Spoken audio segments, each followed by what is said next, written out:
So one of the things I love about the show is the change in tone and how that kind of catches the audience off guard every now and then. Are we going to see that again at the start of season 3? Most definitely.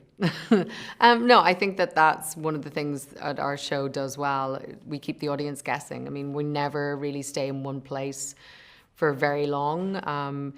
It's a show that shifts and changes and evolves, and you know, sometimes that can be a little discombobulating even as an actor, but it keeps it interesting and it keeps it fresh, and I think it does that for the audience as well. Mm-hmm. Claire seems to have an amazing ability to fit in anywhere and everywhere that she's put. Do you have in your mind where she is best suited, though?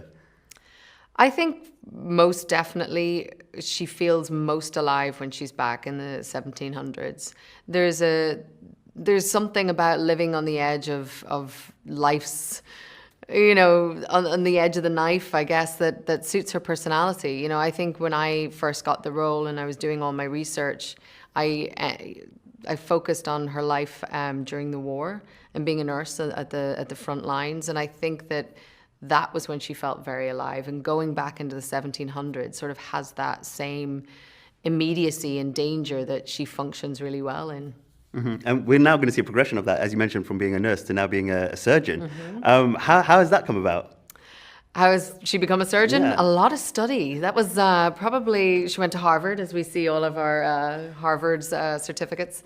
Yeah, you know, when she went back to the 20th century, and this is something that I love about Claire. I mean, she left the love of her life and she came back pregnant and sort of recontinued her marriage to Frank. And even though it wasn't exactly the happiest union, she found a way to get herself to medical school in the 50s and 60s, which was almost unheard of for women at the time. So she's just a trailblazer, and you know, as we go forward, you'll see how those skills really stand to her. Mm-hmm. We've heard Brianna mention that she struggled to connect with her mother, or that there's been some distance between them.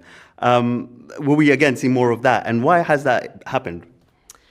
You will see a little bit of that for sure. I mean, I think that, you know, that was sort of where their relationship was left at the end of season 2. But, you know, anytime somebody harbors a secret, it creates distance. And both of them not being able to, well, for Claire, not being able to be fully herself with her daughter has come at a huge price. I mean, they definitely have a strained relationship. But I think now that Brianna knows the truth, it's paved the way for them to rebuild their relationship in a much more honest way. And I think that that's when you start to see them really appreciate each other. And it's quite beautiful, actually. Mm-hmm. We've heard Claire mention that she hasn't told Brianna about Jamie because of a promise that she made beforehand. Does she ever feel tempted, or will we see any kind of moments where she slips and maybe gives something away? No. I think Claire's a woman of her word. I think that what Frank did and what Frank has given Claire and Brianna in terms of the stability in the family and the love is something that Claire does not take lightly. And you know, the return promise or the return gift that she could give him was to really put that side of her life to the side and not bring it up again. So, you know, it was difficult, but I think the wounds were so deep and so painful for Claire that it was almost easier to just lock it away and not deal with it again. Mm-hmm. And finally, one last question. We've seen your character age with grey streaks and so on. What do you mean? Is Jamie going to go grey, or is he going to do the thing that most people do and go bald?